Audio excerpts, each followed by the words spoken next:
उत्तर प्रदेश का गाजियाबाद दिल्ली से सटा वो इलाका जहां अक्सर सियासत और अपराध की खबरें सुर्खियां बनती हैं। लेकिन इस बार जो हुआ उसने न केवल सोशल मीडिया की दुनिया को हिला दिया बल्कि कानून व्यवस्था पर भी सवाल खड़े कर दिए। एक बेबाक यूट्यूबर, एक टीवी पैनलिस्ट सलीम वास्तिक, जो कैमरे के सामने बैठकर तीखे सवाल करता था, उसे नहीं पता था कि एक शाम उसके दफ्तर में मौत दस्तक देने वाली है।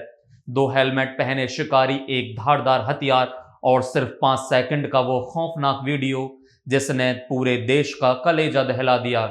लेकिन कहानी सिर्फ इस हमले की नहीं है। कहानी उस इंसाफ की है जो योगी सरकार की पुलिस ने महज 48 घंटे में कर दिखाया। दो सगे भाई जीशान और गुलफाम, जिन्होंने सलीम का गला रेतने की कोशिश की, आज वे मिट्टी में मिल चुके हैं और अब इस पूरी दास्तां को बड़े पर्दे पर उतारने की तैयारी कर रहे हैं मशहूर फिल्म मेकर अमित जानी। वही अमित जानी जो विवादित और जलते हुए मुद्दों पर फिल्म बनाने के लिए जाने जाते हैं। क्या है सलीम वास्तिक पर हमले का असली कारण? क्या ये कोई बड़ी साजिश थी और अमित जानी इस पर कौन सी फिल्म लेकर आ रहे हैं? आज की वीडियो में इसी पर बात करेंगे। नमस्कार, मैं हूं राज माहुर। लौनी स्थित अपने कार्यालय में सलीम वास्तिक अकेले बैठे हुए थे। शाम का वक्त था, काम का दबाव था। तभी एक बाइक रुकती है। दो युवक हेलमेट पहने दफ्तर में अंदर दाखिल होते हैं। सीसीटीवी फुटेज गवाह है कि हमलावरों को बात नहीं करनी थी, उन्हें सिर्फ काम तमाम करना था। जैसे ही सलीम संभल पाते, उन पर धारदार हथियार से हमला बोल दिया गया। निशाना सीधा गला और पेट था। हमलावरों की बर्बरता ऐसी थी कि वे सलीम को वहीं ढेर कर देना चाहते थे। लेकिन यहां सलीम वास्तिक की बहादुरी काम आई। खून से लथपथ होने के बावजूद उन्होंने हार नहीं मानी। उन्होंने मौत से लड़ाई लड़ी, हमलावरों का प्रतिरोध किया। शायद उसी शोर और विरोध की वजह से हमलावर घबरा गए और अपने मंसूबों को अधूरा छोड़कर वहां से भाग निकले। सलीम को तुरंत दिल्ली के एक निजी अस्पताल में भर्ती कराया गया। उनकी हालत ऐसी थी कि डॉक्टर भी सहम गए। अब सवाल उठता है, आखिर क्यों? सलीम वास्तिक कोई साधारण शख्स नहीं थे। सोशल मीडिया पर उनके हजारों फॉलोअर्स हैं।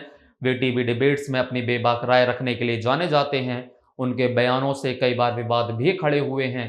पुलिस की शुरुआती जांच में जो संकेत मिल रहे हैं वो दो तरफ इशारा कर रहे हैं। पहली, क्या ये कोई निजी रंजिश थी?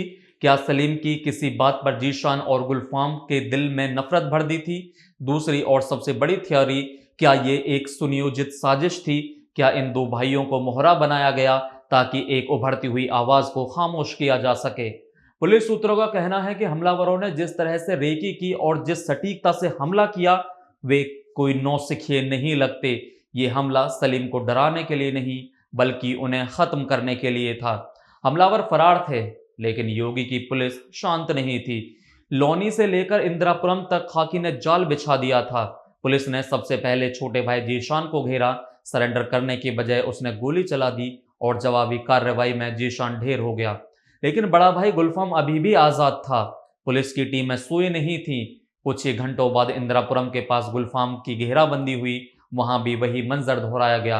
एक और मुठभेड़ और एक और अपराधी का अंत। 48 घंटे के भीतर सलीम वास्तिक के हमलावरों का फाइल क्लोज हो गया। इसे कहते हैं जीरो टॉलरेंस नीति। अब इस पूरे मामले में एक बड़ा मोड़ सामने आया है। मशहूर फिल्म मेकर और जॉनी फायरफॉक्स के मालिक अमित जानी ने इस घटनाक्रम पर फिल्म बनाने का ऐलान कर दिया है। अमित जानी भारत के उन फिल्मकारों में गिने जाते हैं जो सीधे हेडलाइन से कहानी उठाते हैं। चाहे सीमा हैदर पर फिल्म कराची टू नोएडा हो या उदयपुर से कन्हैयालाल हत्याकांड पर, अमित जानी हमेशा देश के संवेदनशील और राजनीतिक मुद्दों को पर्दे पर लाने के लिए जाने जाते हैं। अमित जानी का कहना है कि सलीम वास्तिक पर हुआ हमला अभिव्यक्ति की आज़ादी पर हमला है। वे इस फिल्म के जरिए दिखाना चाहते हैं कि कैसे एक डिजिटल पत्रकार को निशाना बनाया गया और कैसे यूपी पुलिस ने त्वरित न्याय दिला दिया। अमित जानी ऐसी फिल्में बनाने के लिए मशहूर हैं जो सिस्टम को आईना दिखाती हैं। उनकी फिल्मों में अक्सर वो कड़वा सच होता है जिससे मुख्य धारा का बॉलीवुड छूने से भी डरता है।